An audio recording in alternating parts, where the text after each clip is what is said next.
All right. Hey, everybody. We are live. Man, we haven't done this in a little while. Good to have some people on here. Look at this. We got Jim already jumping in. Doug Smith, good to see you guys. And, of course, BV Ninja. Controlling the reins. Oh, I love it. Quick sound check, guys.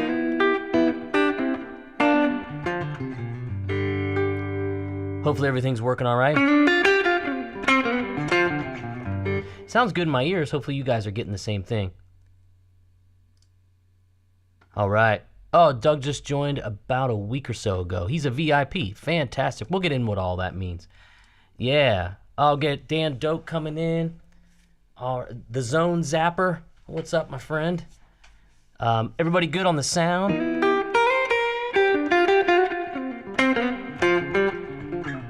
Thanks, Ben. Appreciate that. All right. So we're going to talk about arpeggios today. My favorite subject, by far. And my new favorite shirt, my Better Call Saul, like Grand Theft Auto. Love that. I'm a huge fan of the Breaking Bad universe. Everything seems good out there to you guys. Awesome. Love to see it. I'm going to hide the chat for a minute so I don't get distracted because I will look over at you too much. We're here to talk about the Arpeggio Handbook for Blues Guitar. It's the new interactive ebook. And I just saw someone mention, I said I wasn't going to look at the chat yet, but Shark Air asks, is this an actual book? It's actually an ebook. So it's a downloadable PDF, and it's really unique, and we're going to get into a bunch of things, but I want to keep seeing some folks come in here. I keep going back, saying I'm not going to look at the chat, but I like seeing you guys. Yeah.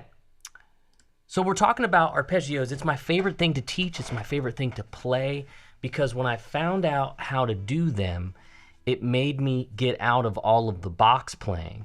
So we're going to talk a little bit about all that stuff. And it's BB King's birthday. So that's important. We need to acknowledge that it's Riley B. King's birthday. I'll try to play some vibrato for him.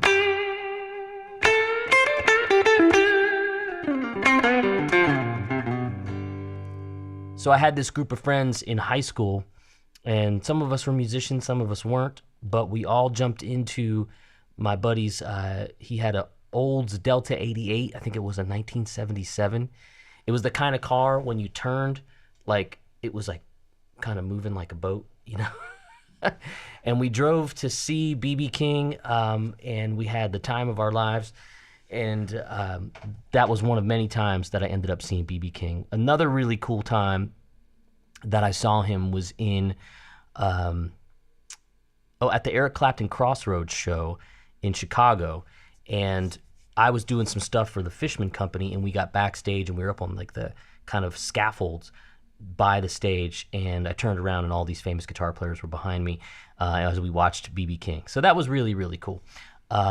Great to see him so many times, probably 3 or 4 at least, for sure. But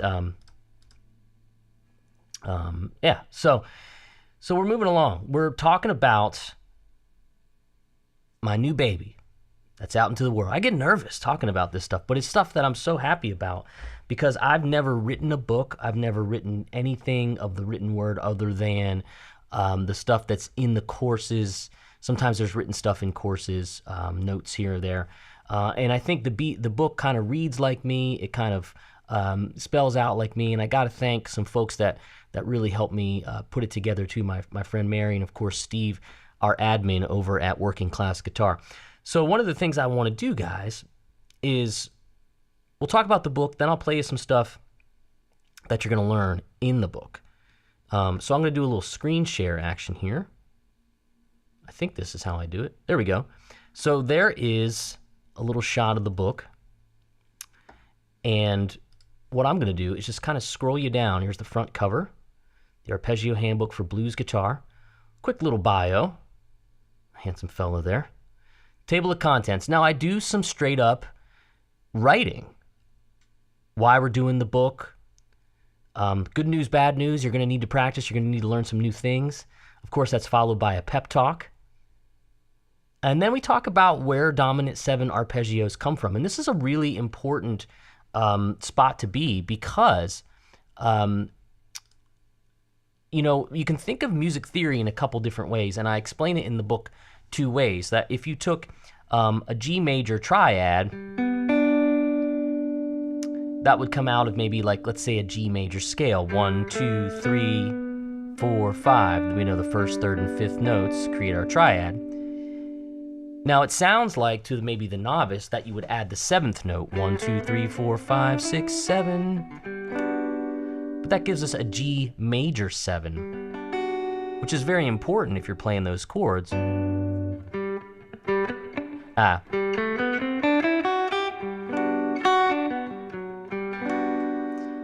Okay, but we're not doing that. We're playing blues and blues rock, and we want a G7. So if you take that sort of theoretical pathway, you can go root, 3rd, 5th, and you flat the 7th. So that's not a typical G7 chord, but it is, right? We know other ones. For instance, you may just know that one right there, which is like a G open chord. And you add an F, because the F is the flatted 7th of that. Okay? That's one way to find it. I show you another way too about how G is the primary dominant chord in the key of C. And I explain all that in sort of the way that you guys know I teach. Straightforward, cut to the chase, not a lot of gobbledygook to get you confused.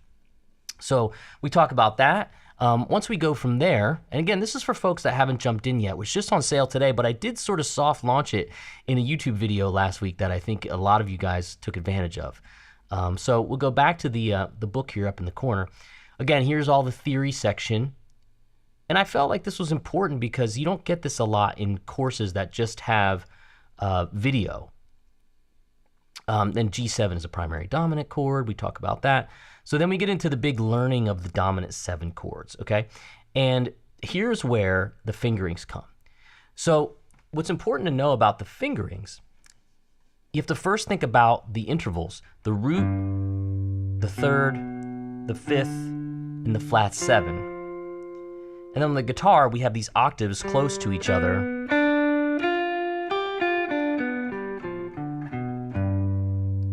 Okay?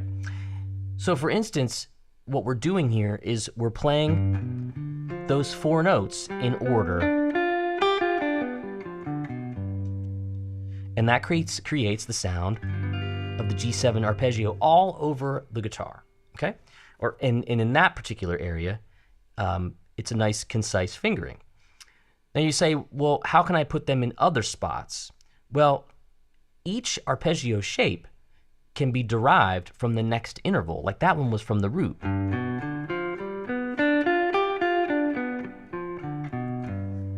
But I could take one starting from the B, which is the 3rd,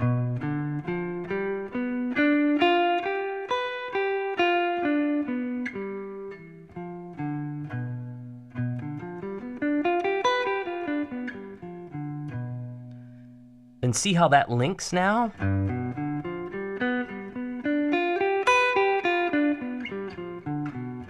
So I just went through patterns 1 and then what we call pattern 2 down here. And then I have other ways to play them, alternate fingerings, and I'll usually put it like a 2A or a 3A kind of a thing. So that's going to take us all over the guitar.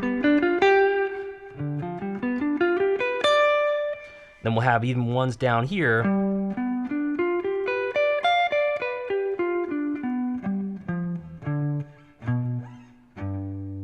So you're able to find them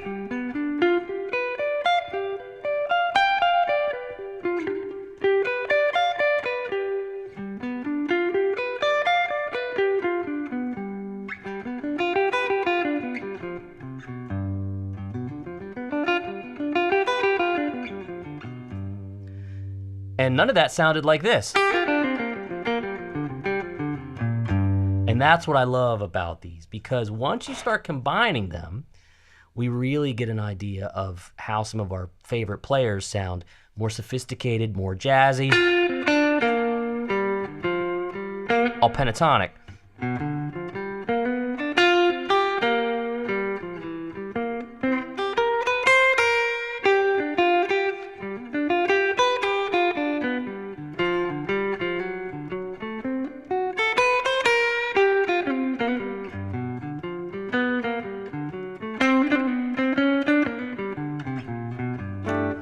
It's a healthy combination of all that stuff, but you can't start moving around with those until you know the patterns.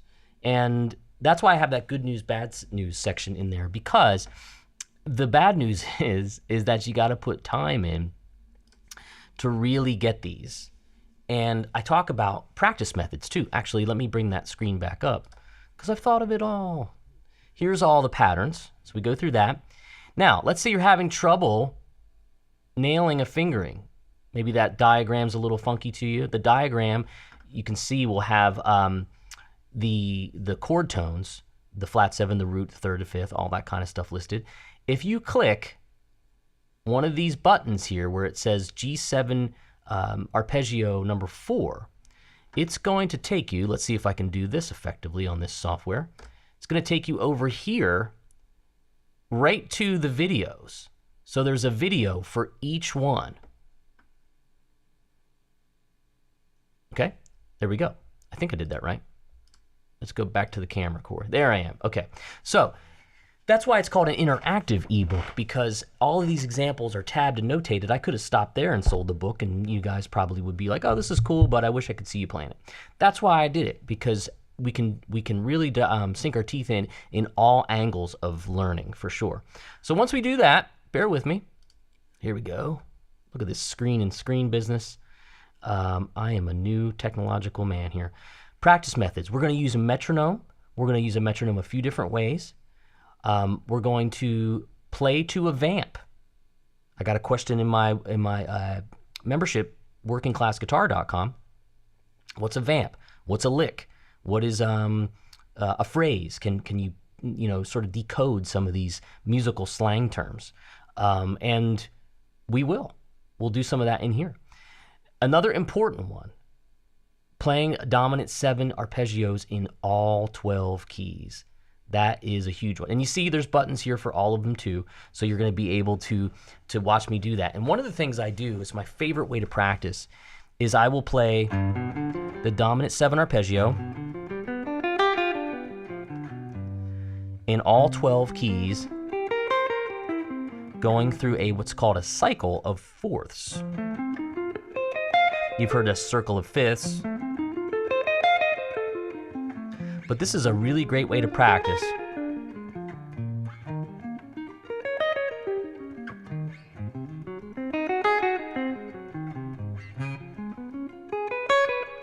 Because we're putting them everywhere on the guitar at this point. Can't talk and play. I was never good at that. I'll slow down. And then E. And then A, D, G, and that's our home bass. So I do all the examples in the key of G because what I like to do is learn it in one key, then start to put it in other spots. I didn't want to confuse you by jumping around too much. So I would just take that one arpeggio, and this is what I do in the book, and I run it through all 12 keys much slower, and I put a little alert on the screen that says what key I'm in. Now I had somebody reach out and say, well, could you transcribe all 12 keys? Well, of course I could do that, but I'm telling you, if you know this one shape, for instance, and you find the root note in fourths, G, C, F, B flat, E flat, A flat, D flat, G flat, B, E, A, D, and then G, you are going to learn this neck like you've never learned it before. So that's why I'm not holding your hand through all 12 keys. It's really important to jump in and try to find them on your own. Okay, let's take a pause there. I want to jump back into the book in a second. I know we got some questions. Yeah. Where was I? All right. So Shredder 9 0911 says they've been learning a lot from my YouTube vids. Thank you so much. Shark Air says sold. That was enough to pull the trigger. All right, let's see if my tea's not too hot here. Indeed, BB King, the king of vibrato. And we got BB throwing the links in there. He's got the sale link, 50% off, brings it to about $15-ish for the book. Does one need to be a member to purchase and use this ebook? No. What you can do is once you purchase it, you always have access to my site, workingclassguitar.com, and you'll be able to grab that book whenever you want to check it out. Now, the cool thing is, let's do a couple things. You can download this to your computer, your tablet, your phone, and then as long as you're logged into the site, when you click the link for the video, it'll take you there. It might take you first and ask you to log in. Once you do that and you're logged in and you have a page open maybe in like Safari or Chrome or whatever, you'll be able to access that video at any time. And if you want to log out, just close your thing out. So that's the idea. I wanted you guys to be able to have this, sit on the couch a little bit, drink some coffee, play an arpeggio. You don't have to be kind of stuck to the computer like this, because sometimes that's not like the easiest place to learn. You know, it could be a little stale and that sort of thing. And I think we got a super chat. Look at that. It alerts me. That is so cool. But yeah, so this is all of the reasons behind doing this book, was that it's a little bit of a course and a little bit of a book all put together. And if you guys really dig this, I'm inclined to do some more. So feel free to drop me messages and comments about what you'd like to see in an ebook fashion. BV also has some links for some of my other fun stuff, ways to find me on Instagram. And if you purchase anything through my Sweetwater affiliate, it helps out the channel. Also, too, if you're here and you're not subscribed, please subscribe to the channel. That is the best way you can do this. Best way you can help. And Old Dog says that the book's already making good sense. So we love to hear that. Absolutely.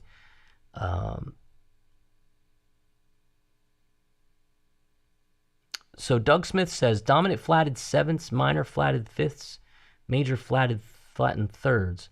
Not exactly sure what you mean, but the formula is 1, 3, 5, flat 7 for the dominant 7 arpeggio. BB's got you covered there also. What do you think about a book versus a video, please? What do you think a book adds versus video? Oh, okay. So, well, sometimes when you're watching a video lesson, there's a couple ways you can do it. Like in the TrueFire days, they would want us to be like super quick and short. The video should be like 3 to 5 minutes. But then once I started working with some other people like Brett Papa, he was like, no, go long. People like that. So it's a combination of the two. You can go long and kind of cover what you might put in a book. But what I also think is cool too about the book is the portability of it. Now, obviously you can put a course on your phone, but there's some things in the written word that translate a little different. It's just a different way to communicate information.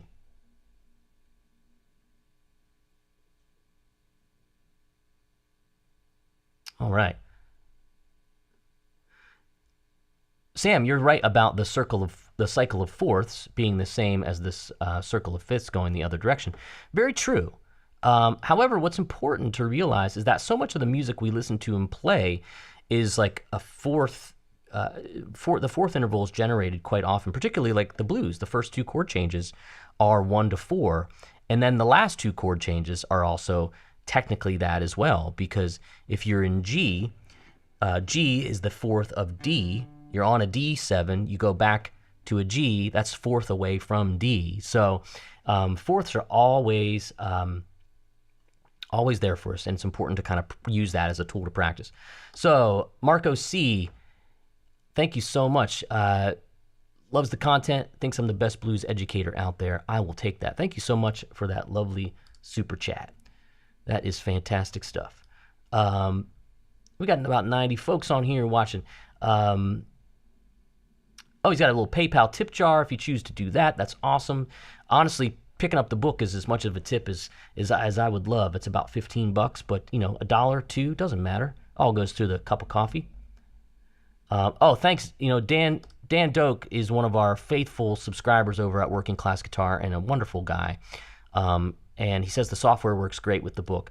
So we really worked on how to give you the best delivery method of the book too. So you could be in the site watching all the videos. You could be in the book and go to the video. You could not use them at all. Because I use books all the time. Like I get stuff from books that are like 10, 15, 20 years old. I'll learn stuff in them. I'll be like, oh, that's a cool technique or a cool thought. Like maybe I'll put this together for a lesson.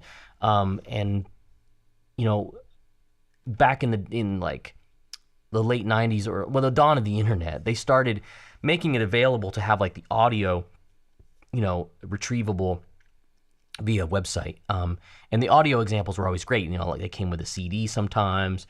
But I thought this was like the next step for sure. So the video links are still available for non-members. Yeah, absolutely. If you buy the book, you get the videos. That's how it works. Thanks, Straight Up Guitar. Wow, and Scott's Guitar Basics. Love the format of the ebook. Great combination of reading, watching the example, and practicing. He highly recommends it. I would definitely like to do more of these books. We've talked about it, so we're excited. So how does this relate to triads? How do you move from one to another in context? Do you have to be mindful of the changes? Craig McMichael, and I read your name wrong. I almost called you Mike Carmichael. Well, Craig. It was like when you ever do that when your brain plays tricks on you for like when you're reading stuff. So one of the things I do, I'm going to answer some questions here. Do you have to be mindful of the changes?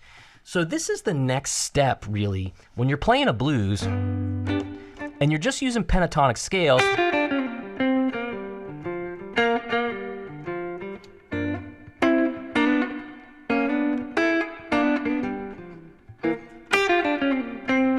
you can use pentatonics all day long.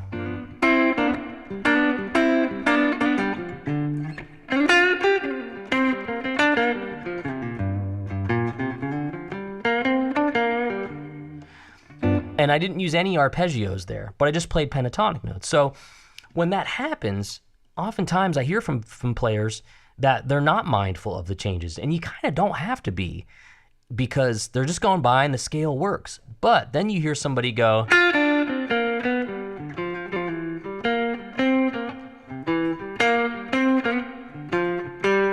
you know, and they're kind of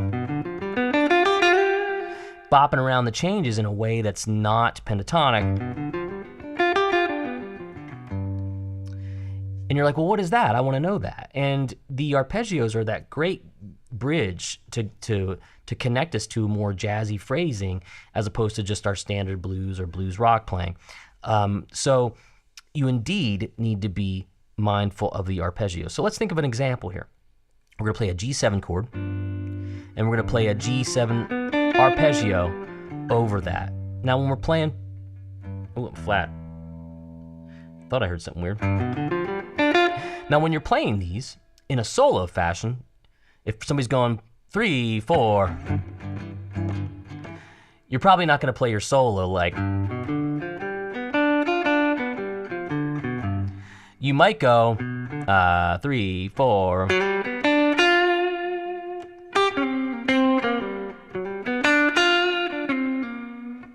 So you're kind of bringing some pieces of that arpeggio,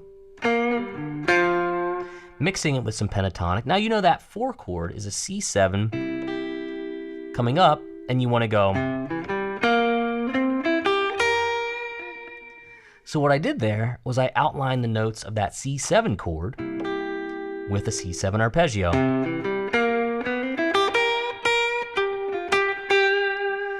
How about a G7 arpeggio for the 1 chord again?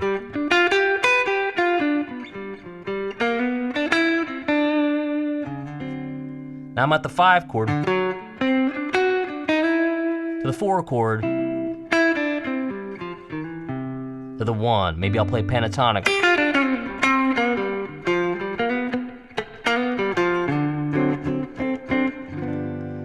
So I am mindful of the changes, and the arpeggios help us outline that. Now, what if we have a blues song like that? Maybe a little straight or funky. Now we go to the 4 chord. We talked about that.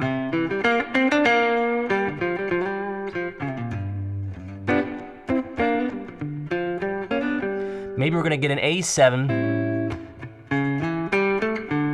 to a D7.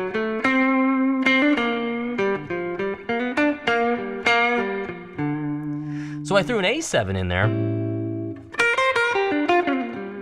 that the G minor pentatonic doesn't work so well with. So some songs will have that. There's a song I play with my band in F. It's Giblet Gravy by George Benson, and it does the exact thing. It's a 12-bar blues with a 2 to a 5 to a 1 in F.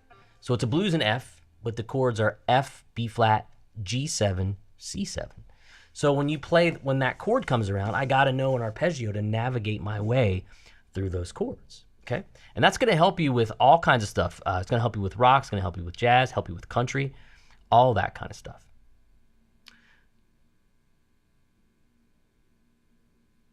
Charles S. says, you're a sub that loves my videos. Thank you so much. Let me wet my whistle here.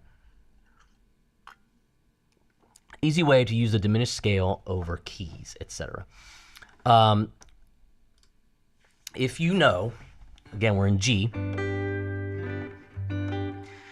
and you want to play the classic sort of diminished sound before you go to the 4 chord, you can think about this in a number of ways. There's a number of theory ways to approach it, but you said quickly. I think you said, or easy way, sorry.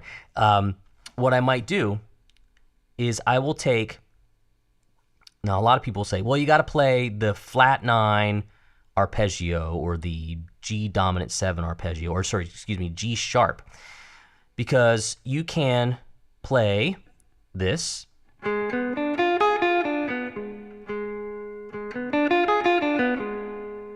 over top of that chord as it changes there. So this is not an easy way to do it. But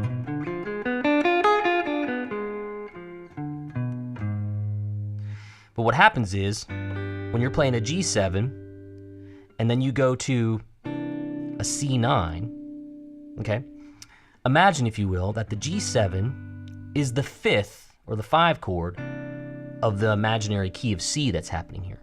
So what happens is when any chord that's what's called a functioning dominant, so you're going from G to C, the G is the functioning dominant, I can play this arpeggio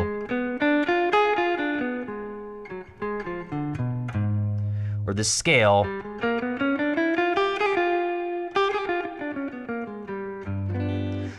going into that chord. So I might do something like this.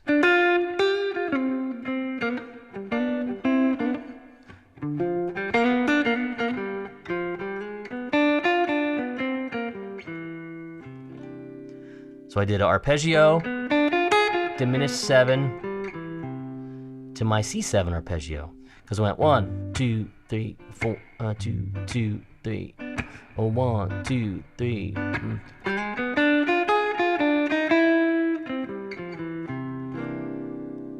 See, we need to know our dominant 7s as well because we went to a C7 chord. So that can be tricky to figure out. So what I do in the book is, we're not going to do any diminished arpeggios in the book, but what we do is we put etudes together. And etudes, I'm coming to a point here, y'all. Practice with etudes. It's a fancy word for a song that helps you practice stuff. And these little etudes are blues songs, little 12-bar blues songs, all made up of arpeggios. And they walk you through the arpeggios like this.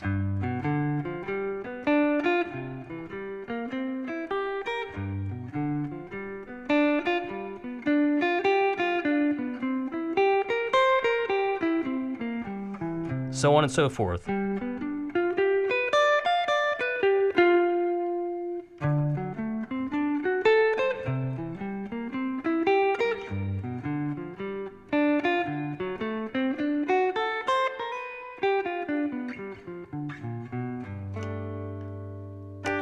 So that walked through the entire 12-bar blues, and it's a practice method of learning and seeing them in as many places as you can.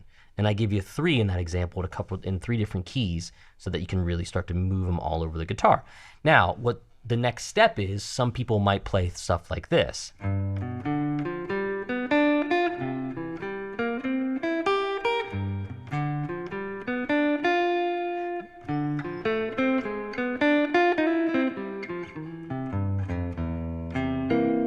You're just learning them.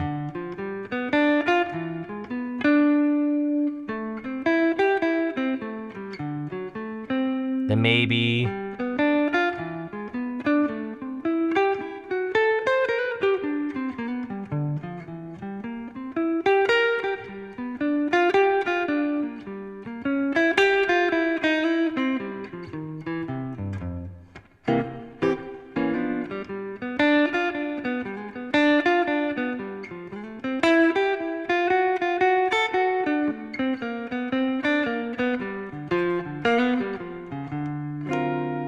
so all that stuff's kind of inspired by arpeggios, you know, on the spot there. So we got away from the diminished thing, but I'll teach some diminished stuff in the future on the channel and on my site too. If you learn everything that's in this book, what you just demonstrated, one can play just about everything, including navigating a blues jam. I would say yes. The idea, though, is you have to put it into play. And the best way to put it into play is to practice. I give you what's called a vamp, just a 1-chord vamp. And we practice that vamp, and we just play, you know, and I'll do it right here, like 3, 4.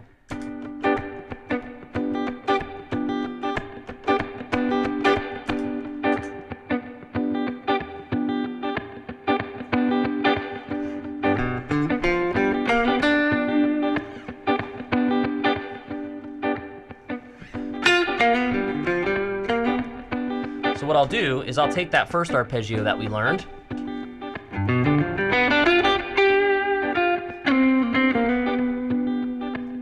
and we'll just run arpeggios, hear how it sounds. And I want you to do this when you practice. And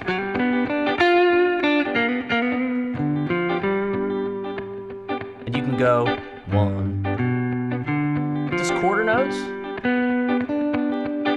maybe a little faster. Then we got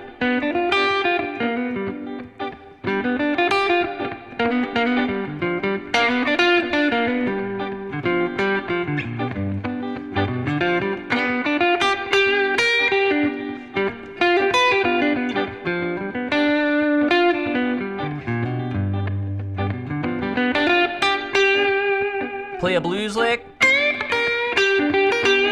arpeggio.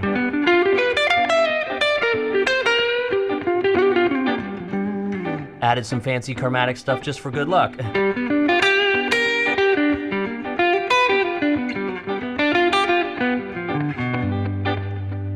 It's all about just getting your feet wet.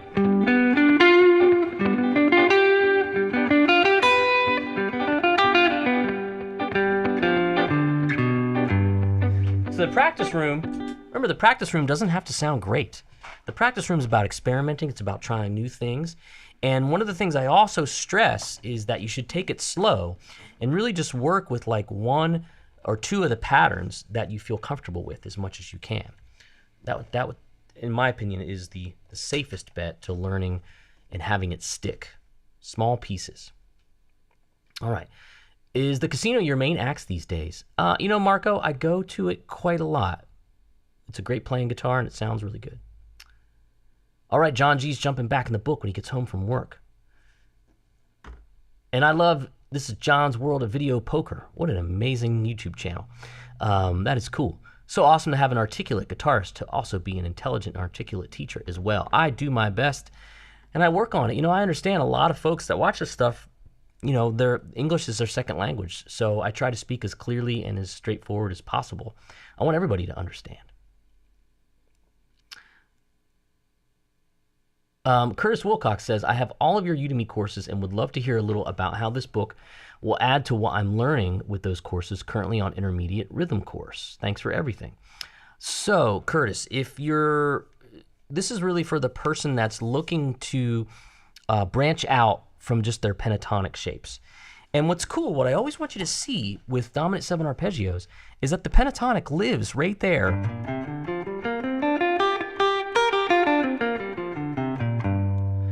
Now, if I learn that dominant 7 arpeggio,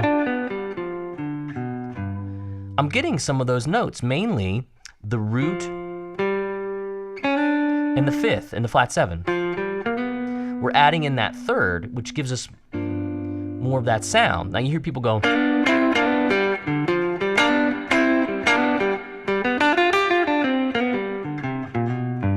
So you hear those kind of fun jazzy blues licks. That's all dominant 7 and minor pentatonic right there. So if you were to play, let's do this as an example. You play your minor pentatonic scale, then maybe play the closest arpeggio.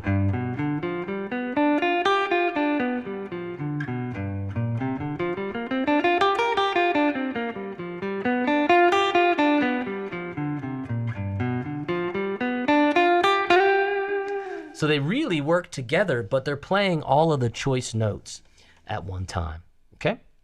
And I also want you to think that they're different sounds. A minor pentatonic scale has that 4th in it, the C.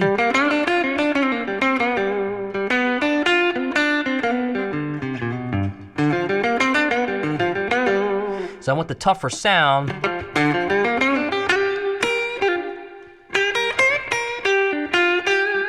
That's blues and aggressive. More sophisticated, jazzy, swingy sound, okay? So if you're just joining us, we're talking about dominant 7 arpeggios. We're talking about my new ebook that is out to the world today. It's a very, very special occasion. Again, if you haven't seen it, boom, there it is. This is my arpeggio handbook for blues guitar. The reason it's called that is because it essentially introduces the dominant 7 arpeggio as a vehicle, we'll go past that guy's face, to use when soloing for blues guitar. And there's lots of fun chapters. There's lots of different stuff in it to help you learn, practice, and utilize the dominant 7 arpeggio.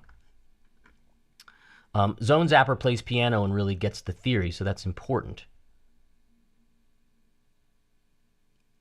And you're right. You know, you put it in the chat, even though you said, you don't want anybody to know. But the diminished theory, if anyone wants to play outside, it's the flat 5, the flat 9. That's all.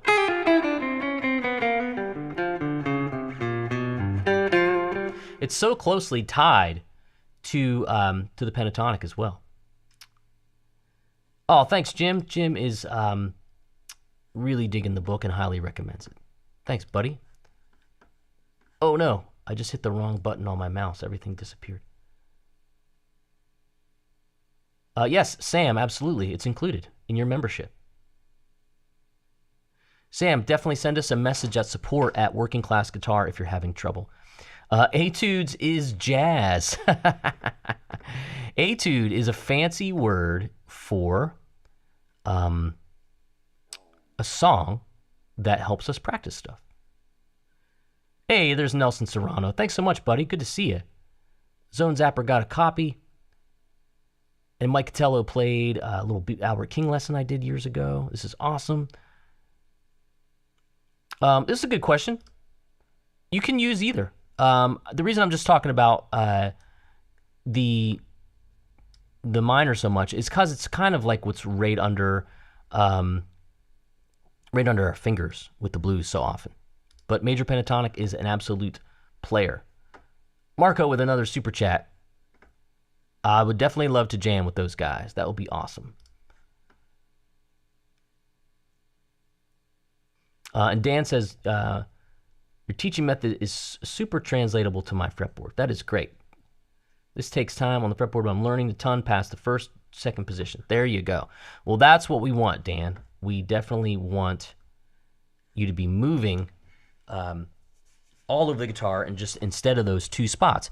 But that being said, those 2 spots, and I say 2 spots because the first ones I ever learned were the one we keep kind of going over. And then sort of it's like fifth string cousin,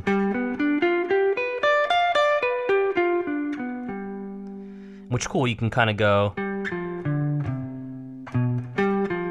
and walk it down.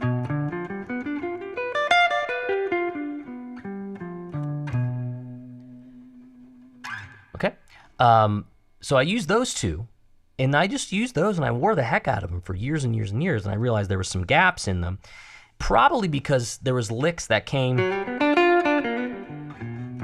easily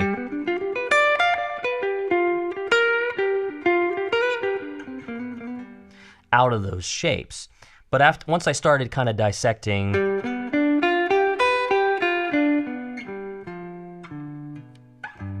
more, it really frees me up.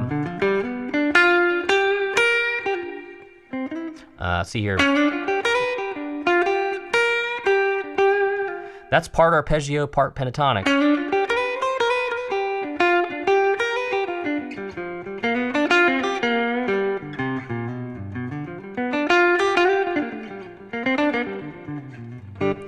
Yeah, and what you're going to find is that this is sort of like a great intro to all of the other arpeggios you're going to need to learn someday too. Major 7, I did a video on that recently on the channel. Minor 7 arpeggios, and how those can be sort of swapped back and forth. We can substitute different arpeggios for different chords. There's so many different things that we can do, and arpeggios make us have that sound that is not our typical sort of pentatonic blues or blues rock thing. Now, that's not that that's bad. It's our common denominator because it just works for all of the it just works for so much of the music that we like and that we play. So that's why I defaulting to pentatonic there's nothing wrong with that. I do it every day. We all do because it sounds good and that's what we like. Let's see, got any more questions here? Nelson asks, would you use these more in a jazz blues setting or mostly over the 5 chord? The cool thing is, Nelson, is you can do it over every chord. That's why I give you those etudes, because it's outlining all of them. So you could choose to do it over the 1 chord and then play pentatonic over the 5 chord.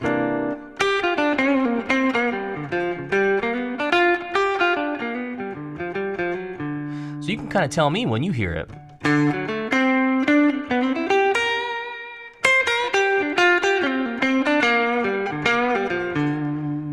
So over the 5, I did play an arpeggio. I did it over the 4 chord. Then over the 1, I just played blues over to pentatonic.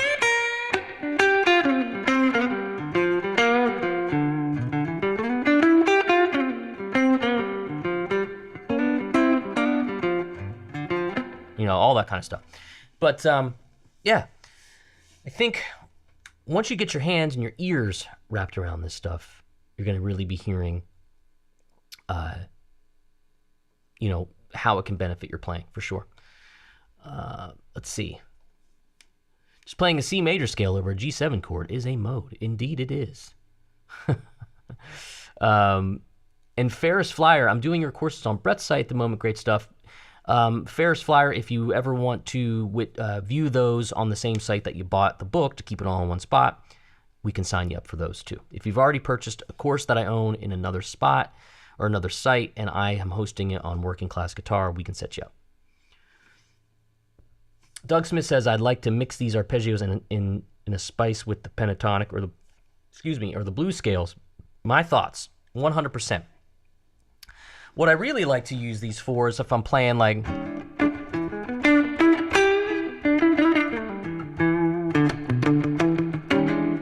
something funky.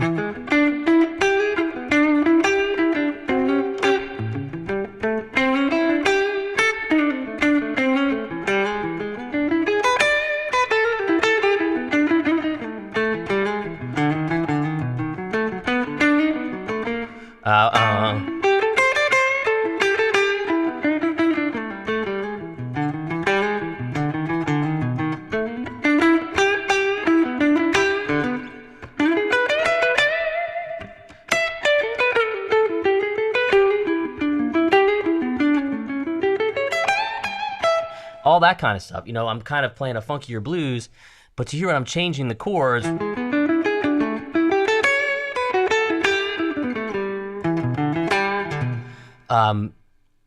you can hear how it's nice transitions from one chord to the other. That's kind of another place I'd like to use them as well. If you're playing a song, my band also plays that song, The Chicken, the Maceo Parker song. It's in B flat, 4 chord, E flat 7,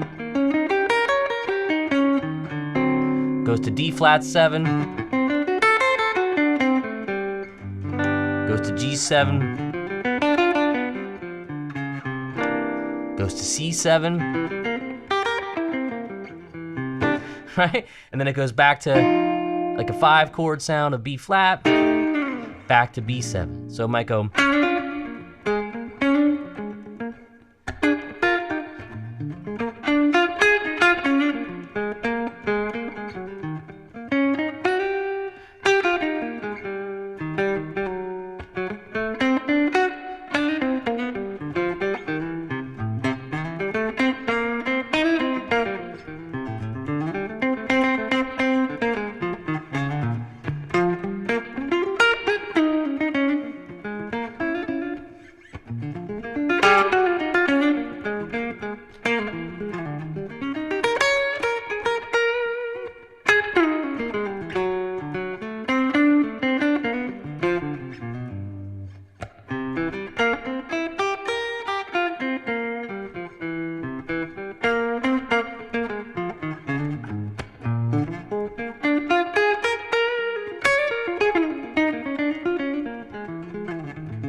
So just playing through some changes like that is a fun way to utilize arpeggios. There you go. All right, so CJ LeMay ordered this in the Blues Lick course. You've given so many freebies, figured I'd throw some money. Oh, thanks so much. Yeah, that's what we like to do. Dan Doak says, this is golden information. Thanks for the super chat. See you for Lance's 30th, it's not his 30th birthday. It's the 30th for Lance Lopez's guitar party. But what we're going to be doing, that's also Undie Fest at the Underdog. And I'll be playing from 6 to 6:30, I think. Nimrod, thank you so much for getting the book. Appreciate that.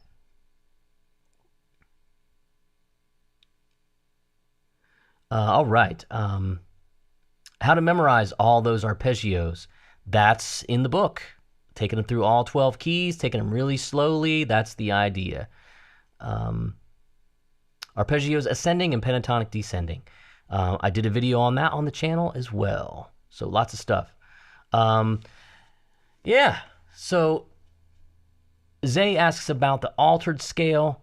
You could definitely do that. I would do that when the chord is changing from the 1 to the 4 chord. For the same reason you would use the diminished sound. You would do something. So the altered scale is a scale that it plays all the altered tones, sharp 5, flat 5, sharp 9, flat 9. And that's when I would do that, when the chord is what's called a functioning dominant chord. That means the G7 is a functioning dominant to the C, and that's when you would want to use the altered scale. Yeah. There you have it. Yeah, so guys, any other quick questions? We're about 10 minutes to the hour here. Yes, Sam, we try to have the best vibes we can while doing our streams. We have a good time. Hey, thanks, Bill. Appreciate you, man. I hope you enjoy the book. I think it's just, a solid resource, especially for the price that we're selling it at. It's just a nice little thing to have. That's an inexpensive handbook, literally, and it's a handbook, So if you're saying, hey, man, I'm really not understanding how to pull these arpeggios all over the guitar, this is a great way to do it. All right, thanks, NJ. Appreciate that. Jay Diamond, love the diminished blues sound. Any tips? Again, wherever you have a 5 chord, you just don't want to go putting diminished over a dominant 7 chord. At least I don't always enjoy that. But when G is a functioning dominant chord going to a chord like a C7, because the 5th of C is a G, you can play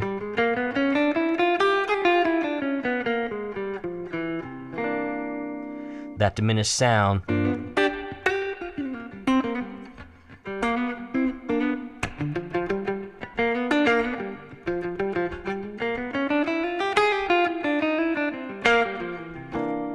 there's your diminished.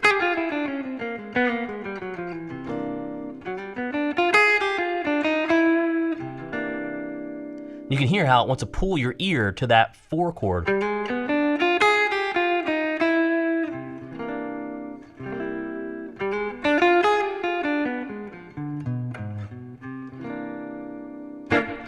Now the cool thing about that, the notes in that are A flat, B, D, and F, and then that A flat, that flat 9 is kind of the key. Now if you move it up to the 3rd,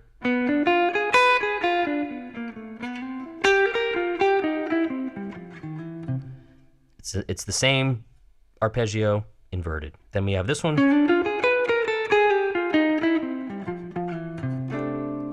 So remember, I'm always going to a C7 because that's the sort of implied 1 chord. The G7, we alter that because it's the 5th or the functioning dominant of the C chord. Yeah. Let's see here. Do you tie dominant arpeggios into the caged chord shapes for the various dominant 7th chords on the neck? I really don't. I have never really been much of a caged player. Learning the arpeggios the way that I learned them, I've never heard, like I learned them from like sort of jazz guitar instructors, and nobody ever mentioned caged ever. I think caged was a way to kind of get guitar players up and running quickly. But I don't, like, I guess I see this, but to me that's not in the chord. So I don't understand. I don't think that cage would really work for me in this instance. But I'm not much of a caged player at all. I'm more arpeggio and scale driven type of player. Even though caged kind of is arpeggios. How would you go about incorporating the melodic minor scale in one's solos? That's a great question, because we just had a question about the altered scale. The altered scale is what's called a mode of the melodic minor. And it has there's a lot of fancy names that go with that, and none of which are fully agreed upon, unlike the normal modes of the major scale. But the altered scale is sort of a layman's terms, sort of an easy way, is a melodic minor up a half step. So if you're playing a G7 altered chord, you'd play an A flat melodic minor.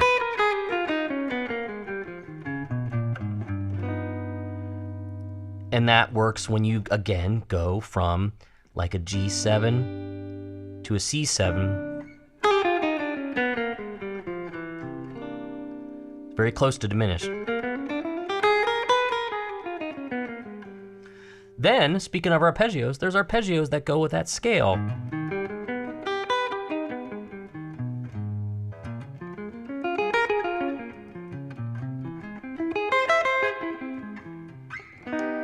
So you can do all that stuff. You know, one of the arpeggios in that, which sounds kind of fun, is a C, let's see. Yeah, it'd be a C or D flat 7.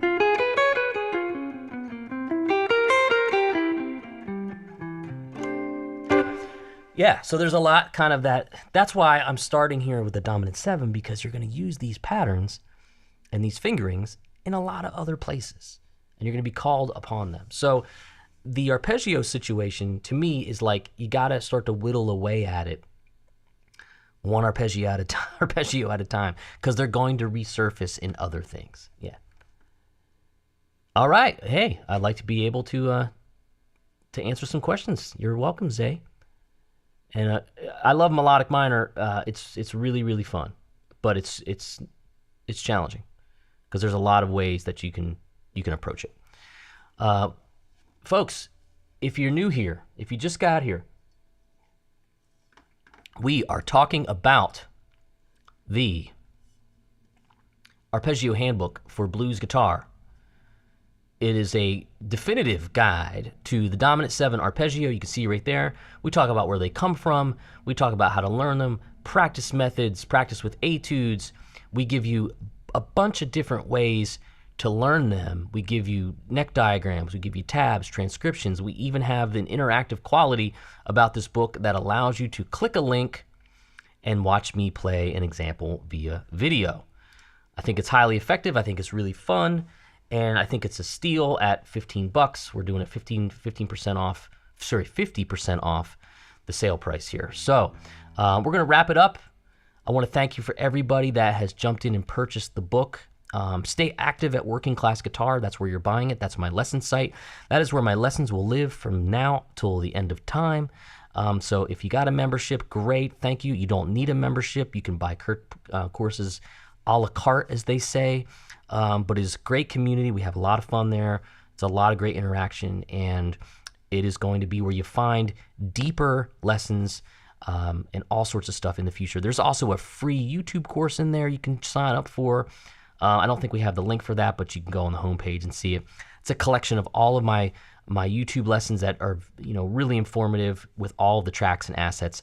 It's there, so it's one place, So that's the benefit of jumping into this stuff. It's all in one place. Yeah, there you go.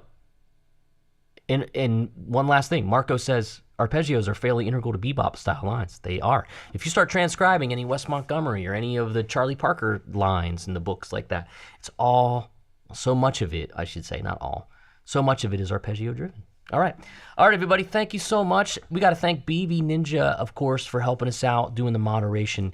And we're glad BB's back from a long, lovely vacation that BB had. And